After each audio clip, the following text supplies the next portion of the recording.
What's going on, Imperials? It's Emperor Cubone here. Pokémon are the central focus of each game for most fans, with what new ones we might find being the most exciting part of a new generation.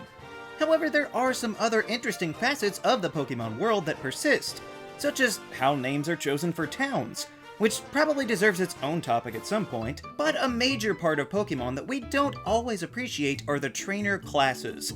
We literally couldn't have a Pokémon League without them. And like there are Pokémon that we see many times across generations, we also see certain trainer classes in just about every region there is.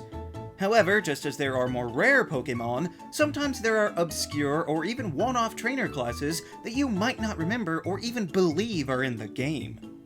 For instance, some people out there have probably never heard of the trainer class Casual Dude.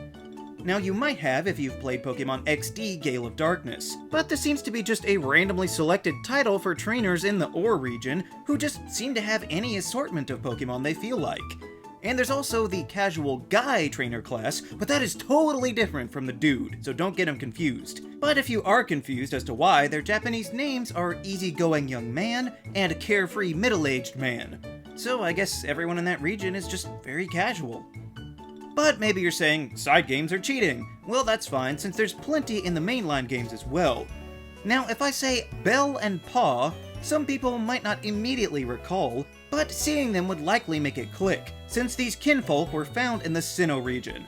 This is a combination of the Rancher trainer class and the Cowgirl. Maybe that homey feel is part of why I liked Sinnoh so much, since nowhere else has a Southern Belle battle you with her paw.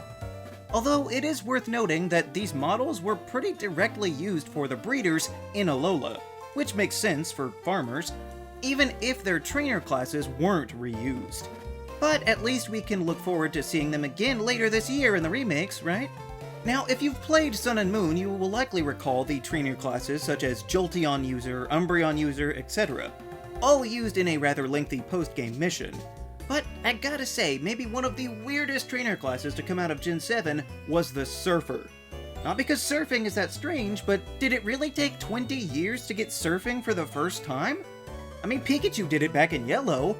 That's almost harder to believe than the Fair Prince trainer class. You remember the Fair Prince, right? Of course you do. He was the strongest trainer that you could fight in the Mauville Food Court. Maybe the Japanese name would have been better served since it's simply the Food Court King, because I'm not really sure what makes the Prince of a Mall so fair, but many players likely don't frequent the food court since you don't really have to eat anyway.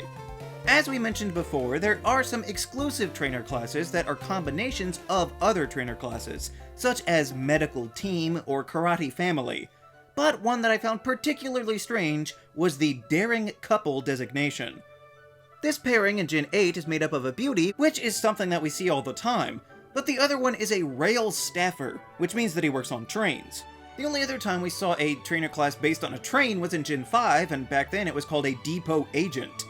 Now, I don't doubt that they would be together, good for you, buddy, but there doesn't seem to be anything inherently daring about a guy who collects tickets with his pretty girlfriend.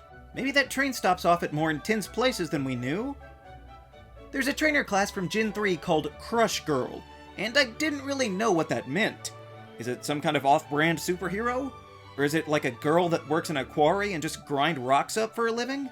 Well, it turns out that for Fire Red and Leaf Green only, they decided to use this to refer to female fighting type specialists. Now I get why they maybe wanted to distinguish them from your standard black belt, but they just introduced the Battle Girl trainer class in Ruby and Sapphire.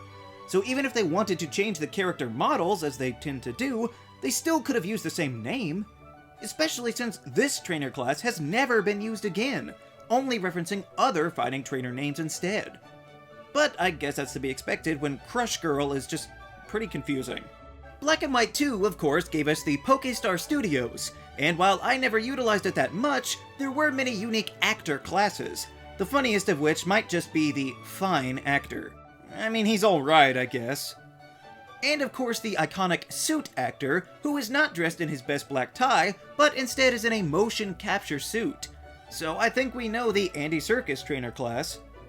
But the Unova sequels also gave us the Pokemon World Tournament, which included some unique trainer classes, such as the World Runner-Up. It's just hilarious to me and a little sad that this trainer will forever be known as the person who was just good enough to lose right at the end. I mean, you know what they say, if you're not first, you might as well be last. And if we go back to some side content for just a minute in Pokemon Battle Revolution on the Wii, the player could do some minor character customization at times, with some unique trainer classes that lean towards certain types, such as Muddy Boy for ground, Icy Guy for the obvious, Poison Tongue Boy, and of course, Ordinary Guy, who is just so plain that he can only use normal types.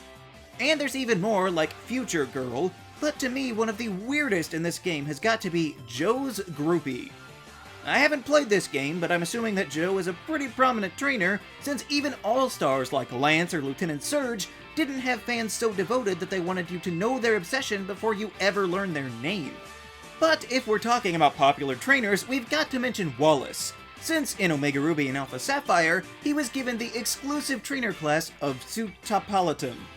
Sutopolitan? It's kind of hard to say, but clearly it's meant to denote that he is a resident of Sutopolis City. Although in Japan it is called Rune City, so the trainer class there is Citizen of Rune, which sounds way more mysteriously cool.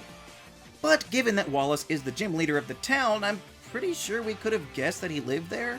Maybe he's the only one that's allowed to be a Pokemon trainer in town? And if that's the case, then no wonder they were so woefully unprepared to deal with the reawakening legends. But to me, I think probably the zaniest, most absurd Pokemon trainer class they have ever made thus far is the Suspicious Child. You might not remember where this moniker could even possibly have been used, but it shows up in the Looker missions in Pokemon X and Y. Without going into too much of it, there's a person that you're trying to find that is disguising themselves, and you also run into them as a suspicious woman and a suspicious lady, which doesn't really seem different enough to warrant its own depiction. But I just find it hysterical to view a child and immediately clock them as suspicious enough that it be their defining characteristic. So we might not ever find another child so shifty and dubious that they warrant this specific trainer class in the future, but just don't be surprised if you run across it in a mega super randomized file that draws from even the smallest corner of the game's data. Trainer classes are almost as diverse as the number of TMs in the game, but their prominence varies across the generations, so some of them might be incredibly difficult or near impossible to find. So I'm sure that there are plenty more wacky and outlandish classes of Pokemon trainers that we can expect in the future. I suppose it just depends on what sort of places we'll go next. What trainer classes do you think are the strangest? Let me know down in the comments. Also be sure to leave a like, share this video, and subscribe so that you too can become an Imperial today. And we'll see you around next time!